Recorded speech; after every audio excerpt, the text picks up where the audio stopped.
Everyone, welcome to lesson 1 on successive differences in polynomials. Our first objective in this video is going to be, if a student is given a table of values, you are going to be able to determine the degree of the polynomial that table represents. Okay? And in the second video, you're going to take that a step further, and what you're going to do is be able to write an equation for that table of values. Okay, so let's look at example 1. Okay, and it says consider the linear polynomial. Okay, consider this linear polynomial, and that linear polynomial is 2x minus 3. Okay, so we know the slope of this line, so m equals 2. All right, so we know that. So the slope is equal to 2. And they want to know this first difference. The first difference, meaning let's subtract the first difference here. That's a little too much blue. All right, we're going to take the first difference here. So what I want you to notice here is in the y column here is that what do we know the difference between all of those numbers are? What's the difference between 3 going to 1?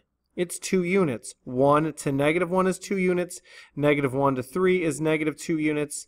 Okay, so depending on how you look at this, okay, the difference is the same. Okay, so what we're going to do is we're going to take a first difference. So how do you do that? Okay, well, you start with the y column, and what you do is you subtract y values. And I go from bottom to top, okay? And so I'm going to take 3 minus 1, and that goes here. 3 minus 1 is 2. Okay, and then I'm going to go from negative 1, or 1 minus negative 1, which is also 2. And then I'm going to go negative 1 minus negative 3, which is 2. Okay, and if you need to see this written out, it would look, I'll do 1 written out. I'm going to take negative 3 minus negative 5. Well, when you subtract a negative, it becomes positive, so that all becomes positive, so negative 3 plus 5 is 2. Okay, so we go again. Okay, and now we have negative 5 minus negative 7, which is 2, and negative 7 minus negative 9, which is also 2. Okay, so every first difference here is the same. They're all the same. If the first difference is the same, it is a linear equation. It's a linear polynomial. Okay, so this is linear, okay, since all first difference values are equal or the same. Okay, so this is a linear equation, and what I want you to notice, look at the difference. Okay, the slope was 2, and we notice the first differences are all what?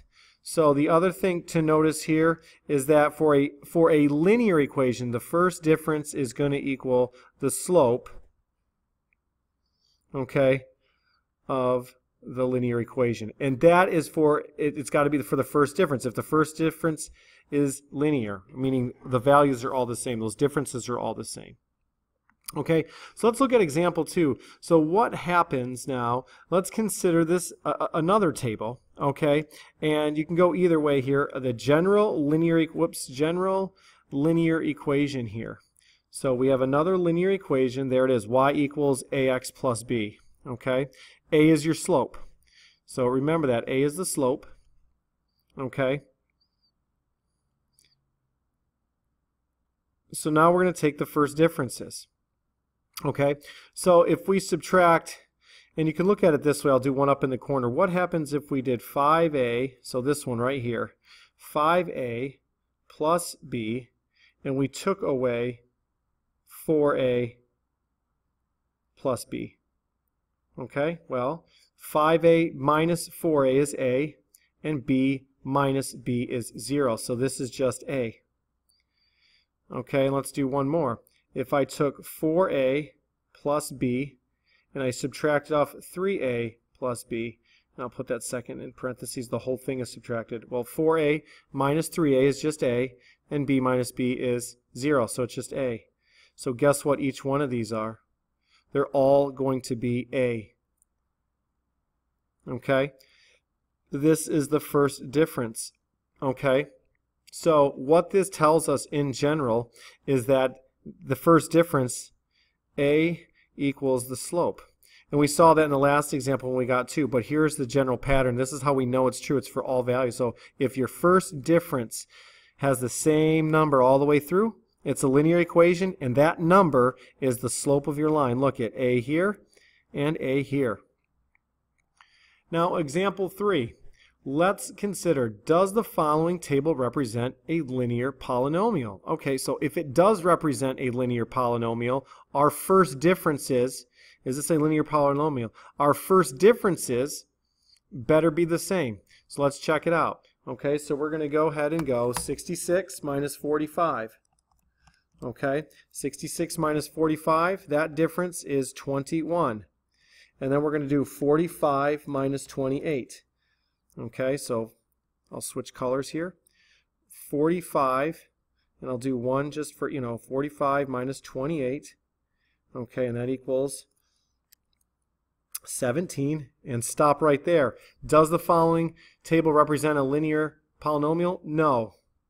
Okay, the first differences are not equal. I have one, look at it, they're not equal. I already have 1 at 21, one difference is 21, one is 17. Those numbers are not the same, so this is not a linear polynomial. Okay, so that problem's already done. Now I can keep going on, and what we're going to do here is determine the degree of the polynomial from the table below.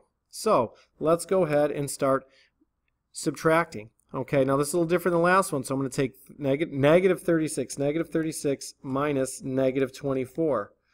Okay, I get negative 12.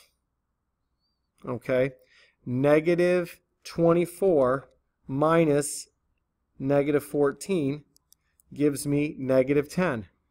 So this is not going to be linear. Okay, so negative 14 minus negative 6 is negative 8, so negative 14, so it's negative 8. Negative 6 minus 0 is negative 6. 0 minus 4 is negative 4. There's your first differences. Now, what happens if I kept going? What happens if I did a second difference? So take the difference between these two. Negative 12 minus negative 10. How many units are away? Okay, this becomes negative 2. Okay, negative 10 minus negative 8 is negative 2. Look at the distance between those two. 2 units. They're all negatives. So this is the second difference. Okay, that's the second difference. So guess what? The degree of the polynomial, this is degree 2. It's a degree 2 polynomial, so degree 2 poly. Okay, we also call degree 2 polynomials. So degree 2 polynomial, this is a quadratic. So this is a huge thing for now. The last thing I want to tell you, if your second difference is constant, you have a quadratic equation. Okay, so that's how we take differences from tables. If you have any questions or comments, please let me know, and we'll see you next time.